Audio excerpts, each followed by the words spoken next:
ഇവിടെ പ്രസക്തമായ ചോദ്യം, ഒരു തവണ ധാരണാപത്രത്തിൽ ഒപ്പിട്ടാൽ സംസ്ഥാന സർക്കാരിന് പിന്മാറാനാകുമോ എന്നുള്ളതാണ്.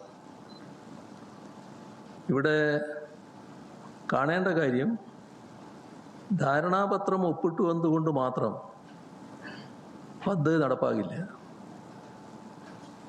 ഇതിൻ്റെ അടിസ്ഥാനത്തിൽ ചെയ്യേണ്ട കുറേ കാര്യങ്ങളുണ്ട്. അത് സംസ്ഥാന തലത്തിലും ജില്ലാ തലത്തിലും മോണിറ്ററിംഗ് കമ്മിറ്റികൾ രൂപീകരിക്കണം. അതോടൊപ്പം പദ്ധതി നടപ്പാക്കുന്ന സ്കൂളുകളുടെ വിശദാംശങ്ങൾ കേന്ദ്ര സർക്കാരിനെ അറിയിക്കണം.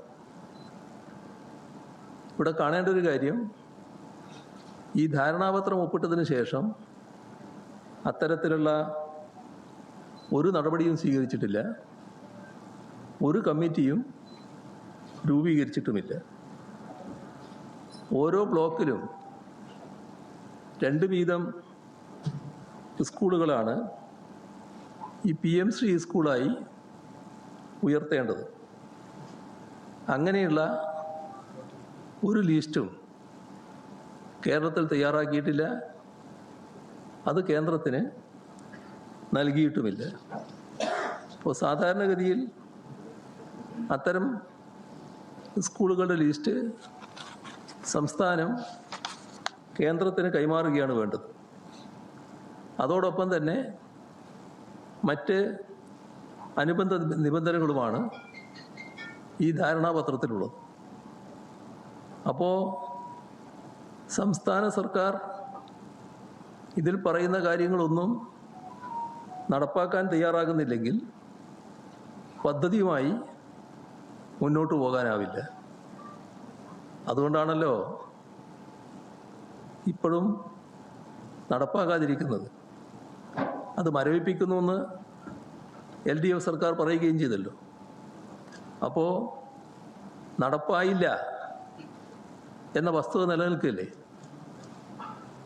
നിങ്ങൾ മരവിപ്പിച്ചു എന്നുള്ളത് കൊണ്ട് മാത്രം ഒഴിവാകുന്നില്ല, ഇതിൻ്റെ ഭാഗമായി PMC നടപ്പാവുകയാണ് എന്ന നിലപാട് കേരളത്തിൽ വന്നിട്ടുണ്ടോ? അപ്പോൾ LDF സർക്കാർ ധാരണാപത്രം മരവിപ്പിക്കുക, കീപ്പിംഗ് ഇൻ അബിയൻസ്, ഇതാണ് ഉപയോഗിച്ച വാക്ക്. അതുമായി ബന്ധപ്പെട്ട് കാര്യങ്ങൾ പരിശോധിക്കാൻ മന്ത്രിസഭാ ഉപസമിതിയെ ചുമതലപ്പെടുത്തുകയുമാണ് ചെയ്തത്. അപ്പോൾ അവിടെ കിടക്കുകയാണ്. PM ശ്രീ നടപ്പാക്കുന്ന നിലയല്ല ഉള്ളത്. അപ്പോൾ ഒപ്പിട്ടത് കൊണ്ട് മാത്രം ഈ പദ്ധതി മുന്നോട്ട് പോകില്ല. ഇവിടെ പുതിയ സർക്കാർ വന്നിരിക്കുന്നു. ആ സർക്കാർ ഈ പദ്ധതിയുമായി മുന്നോട്ട് പോകാൻ നയപരമായി തീരുമാനിച്ചാൽ മാത്രമേ ഈ പദ്ധതി കേരളത്തിൽ നടപ്പാവുകയുള്ളൂ.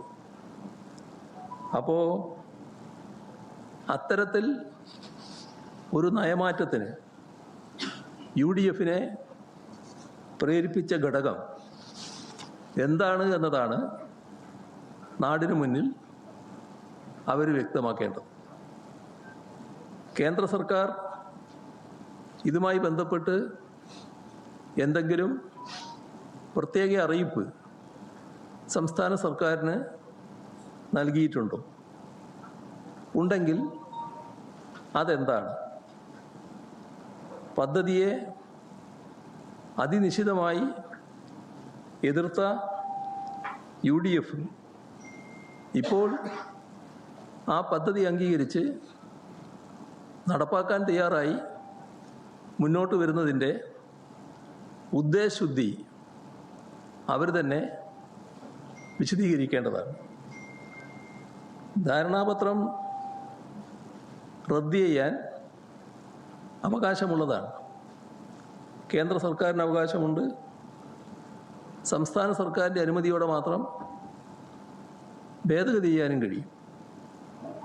സംസ്ഥാന സർക്കാരിനാവട്ടെ പദ്ധതി നടത്തിപ്പുമായി ബന്ധപ്പെട്ട് ഉയർന്നു വരുന്ന ഏതു തരം പ്രശ്നങ്ങളും കേന്ദ്ര സർക്കാരിനെ അറിയിക്കാൻ സ്വാതന്ത്ര്യമുണ്ട്.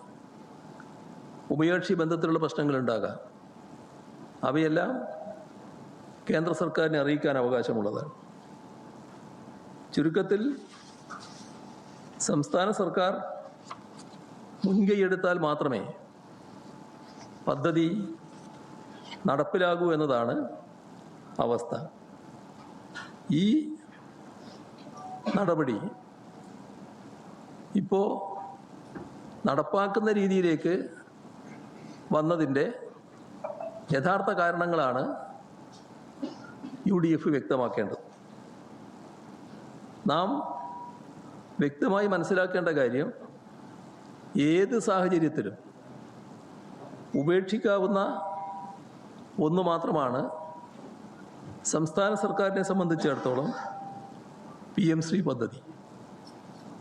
ധാരണാപത്രം ഒപ്പിട്ടതുകൊണ്ട് പിന്മാറാനാവില്ല എന്ന് സർക്കാരിന് എവിടുന്നെങ്കിലും നിയമോപദേശം ലഭിച്ചിട്ടുണ്ടോ?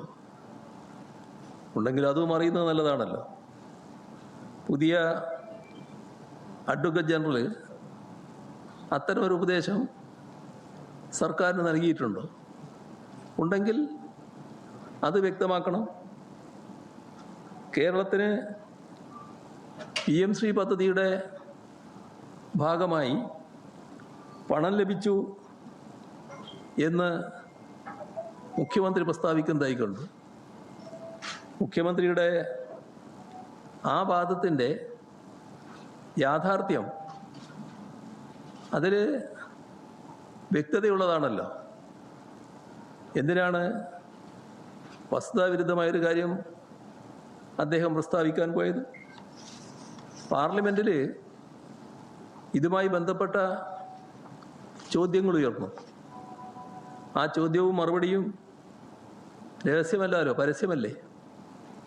അതിൽ കേന്ദ്ര സർക്കാർ കേരളത്തിന് PM ശ്രീയുടെ പണം നൽകിയിട്ടില്ല എന്നാണല്ലോ മറുപടി പറഞ്ഞത്. അങ്ങനെ വ്യക്തത വന്ന ശേഷം വസ്തുതാവിരുദ്ധമായ കാര്യം ഉന്നയിക്കുന്നത്, അതോ മുഖ്യമന്ത്രി തലത്തിൽ ഉന്നയിക്കുന്നത് എന്തടിസ്ഥാനത്തിലാണ്?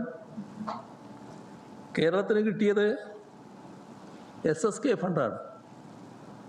ഇതിന് PM ശ്രീയുമായി ഒരു ബന്ധവുമില്ല.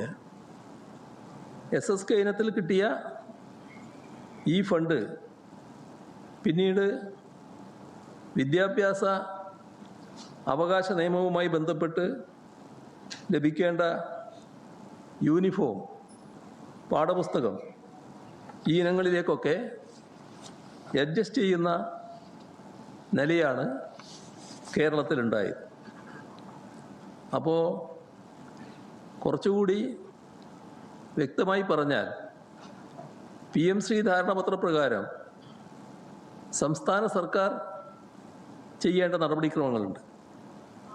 അത് സ്വീകരിക്കാതെ, അത്തരം നടപടിക്രമങ്ങൾ സ്വീകരിക്കാതെ കേവലമൊരു ധാരണാപത്രം ഒപ്പിട്ടതിൻ്റെ പേരിൽ ഒരു രൂപ പോലും കേന്ദ്ര സർക്കാർ അനുവദിക്കില്ല. PM ശ്രീ പദ്ധതിയിൽ ഒപ്പിടാത്തതിൻ്റെ പേരിൽ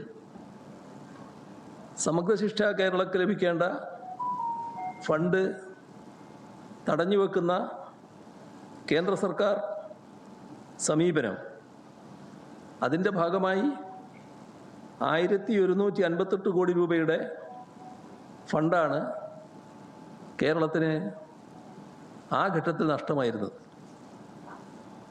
അപ്പോൾ PM ശ്രീയിൽ കരാർ ഒപ്പിട്ടു എന്ന് വിചാരിക്കുക.